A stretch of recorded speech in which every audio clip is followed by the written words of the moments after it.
कंवारी ननद। अंजलि की उम्र लगभग 30 साल हो चुकी थी। वो एक स्कूल में टीचर की जॉब करती थी। अंजलि के घर में उसकी माँ के अलावा उसका छोटा भाई और भाभी भी रहा करते थे।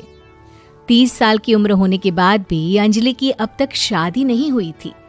इस बात को लेकर अंजलि की माँ रुक्मिणी देवी काफी परेशान रहा करती थी। माँ, मैं स्कूल जा रही हूँ, जरा मेरा टिफिन तो दे दीजिए। अब क्या पूरी जिंदगी मैं तुझे टिफिन बनाकर देती रहूंगी? अरे कुछ सोचा भी अपने बारे में या बस ऐसे ही? क्या माँ, सुबह सुबह फिर वही बातें लेकर बैठ गई। माँ गलत क्या कह रही है अंजलि दीदी? इतनी उम्र हो चुकी है आपकी, माँ कब तक आपकी सेवा करती रहेंगी? भाभी, मैंने माँ को कब कहा कि मेरी सेवा करो? वैसे भी अपना टिफिन मैं खुद तैयार कर लेती हूँ, बस टेबल से उठाकर देने को ही तो कहा था। वैसे अंजलि दीदी, देखा जाए तो टिफिन उठाकर देने की उम्र तो आपकी है। आपका अपना घर परिवार बच्चे होते तो ये जिम्मेदारी आज आप पूरी कर रही होती। एक बात मेरी समझ में नहीं आती, अगर मेरी शादी नहीं हुई तो इसमें मेरी क्या गलती है और तुम सब लोग मेरे पीछे क्यों पड़े रहते हो? अरे कुछ कहना क्या पीछे पड़े रहना होता है? अपने छोटे भाई को देख, तुझसे 3 साल छोटा है लेकिन 2 बच्चे खेल रहे हैं आंगन में। मुझे आप लोगों की कोई बात नहीं सुननी, जा रही हूँ मैं। और आप में से किसी को मेरा कोई काम करने की जरूरत नहीं है, मैं खुद संभाल लूंगी। इतना कहकर अंजलि वहां से चली जाती है। शाम को जब अंजलि अपने स्कूल से लौटकर घर वापस आती है तो उसने देखा कि पड़ोस वाली निर्मला चाची वहां पर बैठी हुई थी। क्या बात है अंजलि बिटिया, नौकरी करके वापस आ गई? जी चाची जी, कैसी हैं आप? मैं तो ठीक हूँ बेटा, तुम बताओ शादी के बारे में कुछ सोचा या नहीं? अरे रहने दीजिए ना, इससे तो शादी की बात करना ही बेकार है। कुछ भी कहो तो गुस्सा करती है, बात बात पर आंखें दिखाती है।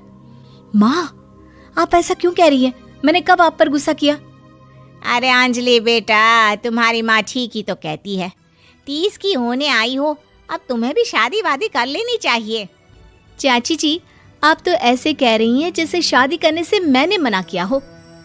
रहने दीजिए निर्मला चाची, हमारी अंजलि दीदी को अभी तक उनकी पसंद का दूल्हा नहीं मिला ना, इसीलिए वो शादी नहीं कर रही। भाभी, ऐसी कोई बात नहीं है। अरे तो फिर क्या बात है? तुम्हारी माँ ने तुम्हारे लिए इतने रिश्ते ढूंढे लेकिन तुम्हें कोई पसंद ही नहीं आता। क्या है ना चाची जी, हमारी ननद रानी नौकरी जो करती है ऐसे ही थोड़ी ना किसी को पसंद कर लेंगी। अरे भाई, नौकरी का घमंड है तो बात अलग है, कोई और बात हो तो बताओ, कोई रास्ता निकाला जाए। नहीं नहीं चाची जी, कोई बात नहीं है, बस मुझे अभी तक अपनी पसंद का कोई मिला नहीं है। सुन लिया आपने, इस लड़की के तो पर निकल आए हैं और इतनी उम्र में अपनी पसंद का कोई मिलेगा भी नहीं इसे। माँ, आप मेरी शादी को लेकर हमेशा मुझे ताने क्यों मारती रहती हैं? अपनी माँ की बातें तो ताने लगती है। ताने हैं? बताओ, मैंने कुछ गलत कहा क्या?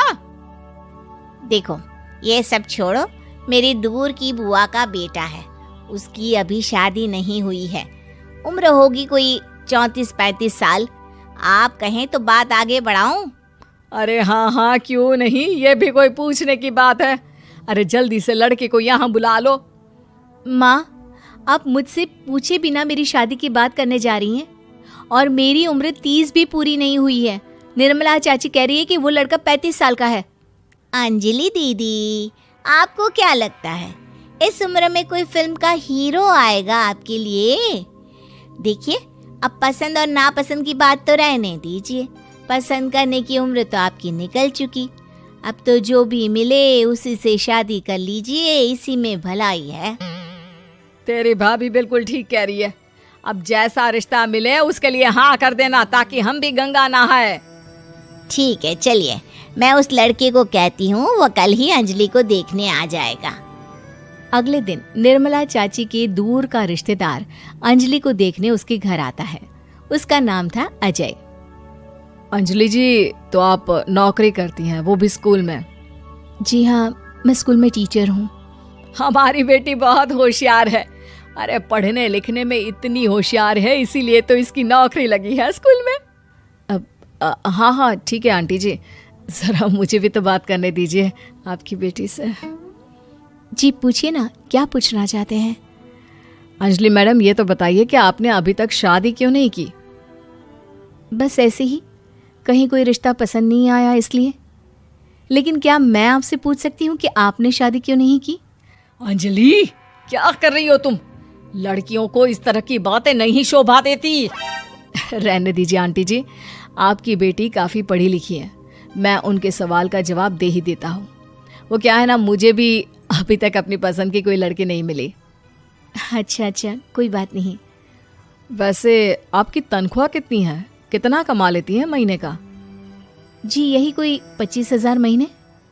बस 25,000? इतने से क्या होता है? इतने से तो आजकल घर भी नहीं चलता। आपके कहने का क्या मतलब है? अरे मैं तो ये सोच कर आया था कि नौकरी वाली लड़की है, आराम से 40,000 कमाती होगी। माफ कीजिएगा, आपका और मेरा रिश्ता नहीं हो सकता। जी कोई बात नहीं, मुझे भी आपके साथ शादी करने में कोई इंटरेस्ट नहीं है। अंजलि, किस तरह की बात कर रही हो? घर आए रिश्ते को ठुकरा रही हो तुम। दीदी, अब इस उम्र में आपको इतनी अकड़ नहीं दिखानी चाहिए। अच्छा खासा रिश्ता हाथ से निकल गया, कहीं ऐसा ना हो कि जिंदगी भर कुंवारी ही रह जाओ आप। कुछ दिन और ऐसे ही निकल जाते हैं और अंजलि की शादी कभी नहीं होती।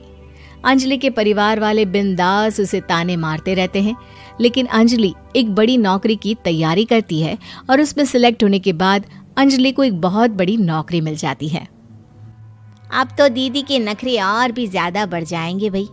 अब तो इतनी बड़ी नौकरी जो लगी है, अब इनकी शादी होने से रही। माँ, मुझे नौकरी के लिए दूसरे शहर जाना पड़ेगा। आप जानती हैं ये बहुत बड़ी जॉब है और इसमें पैसे भी बहुत ज्यादा मिलेंगे। अच्छा, कितने पैसे मिलेंगे बेटा? माँ, मुझे हर महीने 90,000 सैलरी मिलेगी। क्या? अरे वाह वाह, ये तो बहुत अच्छी बात है। लेकिन फायदा क्या? कितने भी पैसे मिले, शादी तो हुई नहीं ना तुम्हारी।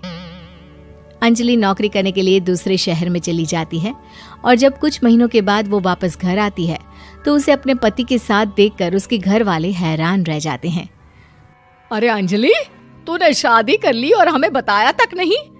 और दामाद जी करते क्या है? इतनी बड़ी कार है उनकी।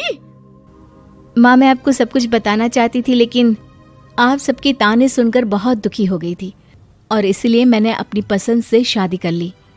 मेरे पति मेरे साथ ही ऑफिस में नौकरी करते हैं और बहुत बड़े अफसर हैं। और एक बात बताऊं माँ, आज मैं बहुत खुश हूँ।